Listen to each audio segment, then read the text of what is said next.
एका शब्दात सांगायचं म्हणलं तर एक्स्ट्रा ऑर्डिनरी होता. शाळेत आल्यापासून प्रत्येक वर्गासोबत प्रत्येक शिक्षकासोबत अनेक आठवणी आहेत.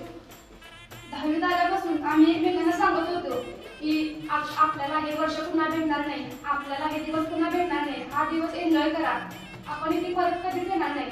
पण आता वाटते ते आधी बोलत होतो ते खरंच होतं, कारण ते आज सत्यात उतरणार आहे. तर नाही मला कसे दिवस निघून गेले कळलेच नाही मला. शाळा म्हणजे काय असते आज कळते मला. इथून दूर जाताना सगळं आठवते मला. आज आम्ही या शाळेतून चाललो गेले वर्ग आहे, 10वी आहे, अभ्यास करा, नुसता खेळ खेळ म्हणू नकोसा. आम्ही सरांच्या सोबत कायम भांडायचो, तुम्ही आम्हाला कशाला बाहेर घेशीला, तुम्ही तुमच्या लाडक्या 8वीच्या वर्गाला बाहेर.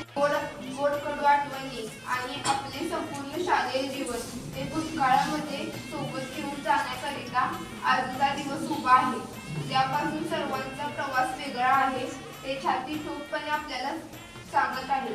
गेले ती शाळा सुटली पाठी फुटली तरी आठवणी जपून राहतील. शाळा सुटली पाठी फुटली तरी आठवणी जपून राहतील. गुरुजनांनो, आज निरोप घेताना तुमची खूप आठवण येईल. तुम्ही आम्हाला फक्त पुस्तकी ज्ञानच नाही दिले, तर आयुष्यात कसं जगायचं, कसं लढायचं हे शिकवलं. चुकला तर ओरडलात आणि जिंकलो तर पाठीवर कौतुकाची थापी दिली. आमच्यातील कच्च्या मातीला तुम्ही सुंदर मूर्ती बनवली. याबद्दल तुमचे जितके आभार मानू तितकेच कमीच आहेत. येतोय आज तुम्हाला पण शब्द ओठावर अडकले, का कुणास ठाऊकाच डोळ्याचे काट उगाच ओलावले. सोबत पाहिलेली ती स्वप्न आणि एकत्र केलेला तो अभ्यास, उद्यापासून कोणाला सांगू मनातला तो गोड ध्यास. कधी हसलो आपण एकत्र तर कधी संकटात हात दिला. तुमच्या हसण्यानेच तर मित्रांनो या प्रवासाला खरा अर्थ मिळाला. आता रस्ता वेगळा असेल आणि सोबतीला नवे चेहरे असतील, पण इथल्या आठवणीच्या सावल्या नेहमी तुमच्या मागे असतील. धन्यवाद. सर्व गोष्टी आम्हाला प्राप्त करून द्यायचे. या शाळेमध्ये शिकवणारे सर्व शिक्षक यांनी मला आजपर्यंत खूप मार्गदर्शन केले आणि मला मिळालेले मित्र हे अगदी माझ्या खांद्याला उभा राहतात, नेहमी मला सपोर्ट करतात. याबद्दल मी त्यांचा आभारी आहे.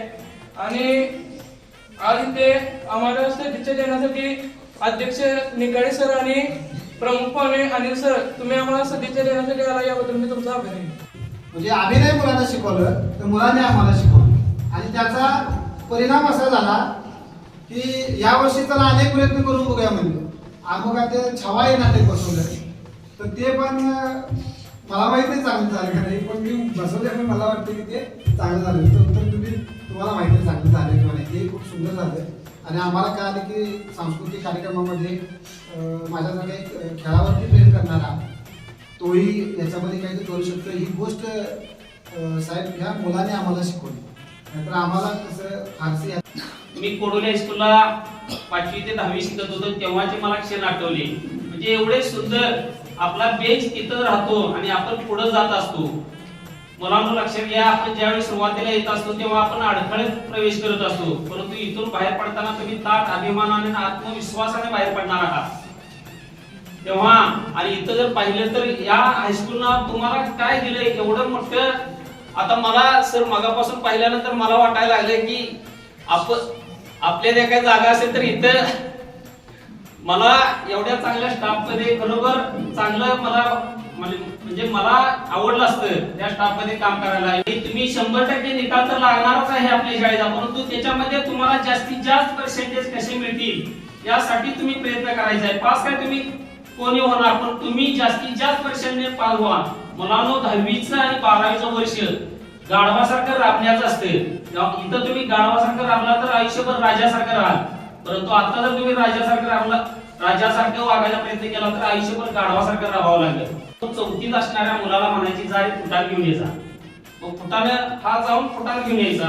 मग एका गिराईक त्यानं आणलं, पुन्हा दुसरं गिराईक आलं त्याला म्हणाले की फुटाण घेऊन ये झाली. तो म्हणाला माझा उद्या पेपर आहे, मी नाही जाणार, मला अभ्यास करायचा आहे.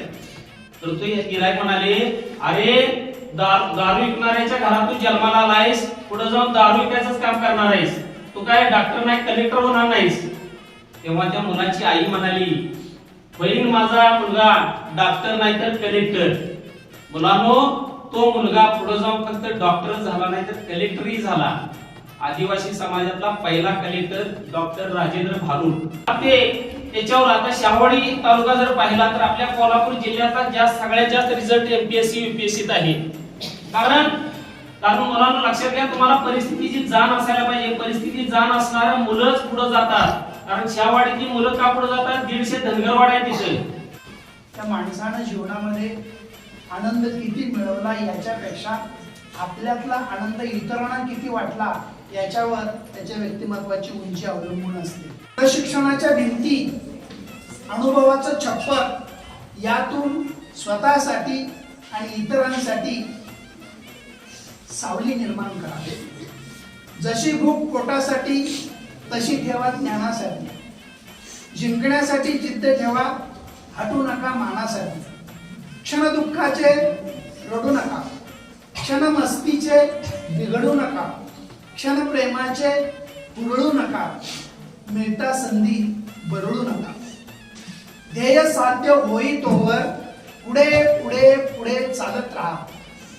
ध्येय साध्य होई तोवर पुढे पुढे चालत जावे. इतरांच्या आयुष्यात पाय घड्या घालत जावे. चालतात त्यांना वाटा भेटतात, कोत्या मनाला काटेच टोचतात. चालत्यात त्यांना वाटा भेटतात, कोत्या मनाला काटेच टोचतात. अंधार चिरून उजेड शोधा, अंधार चिरून उजेड शोधा. तुमतात त्यांना फुलेच दिसतात, तुमतात त्यांना फुलेच दिसतात. धन्यवाद.